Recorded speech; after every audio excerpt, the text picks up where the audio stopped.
रूस यूक्रेन का ये जंग, ये युद्ध और भीषण होता जा रहा है। रूस यूक्रेन की जंग अब जर्मनी में भी एक बड़ा कदम उठाया। जर्मनी की तरफ से एक बड़ी खबर आ रही है कि जर्मनी ने अमेरिकी F-35A फाइटर जेट्स की एक और खेप खरीदने का ऐलान किया है। जर्मनी 15 और F-35A लाइटनिंग, आप कह सकते हैं, स्टील फाइटर खरीदेगा। इस तरह उसकी तरफ से दिए गए ऑर्डर में अब कुल 50 लड़ाकू विमानों की संख्या हो जाएगी। और यह आंकड़ा दिखाता है कि कैसे जर्मनी भी अपने आप को लगातार तैयार कर रहा है और यह खतरा दिखा रहा है कि रूस का अगला अटैक यूक्रेन के बाद कहीं नाटो देश या फिर पोलैंड और जर्मनी नहीं हो जाए। और ये वही जेट है जो रडार की आंखों को चकमा देकर दुश्मन के इलाके में घुस सकता है और परमाणु हथियारों से भी ये लैस हो सकता है। ये फैसला आज लिया गया है, लेकिन इसकी बुनियाद उस वक्त रखी गई थी जब ओलाफ शेल्ज़ ने जर्मनी के चांसलर थे और उन्होंने 2022 में रूस ने जब यूक्रेन पर अटैक किया था तो पूरे यूरोप को अपनी सुरक्षा नीति पर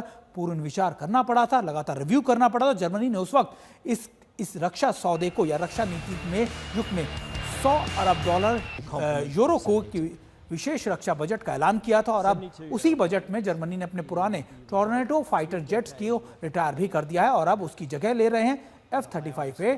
और टोर्नेडो जेट्स वही थे जो अमेरिका के परमाणु हथियार लेकर उड़ान भर सकते हैं, लेकिन अब ये रोल F-35A निभाएगा। इसका मतलब है कि जर्मनी अब नाटो की न्यूक्लियर डिफेंस पॉलिसी का एक और मजबूत हिस्सा बनने वाला है।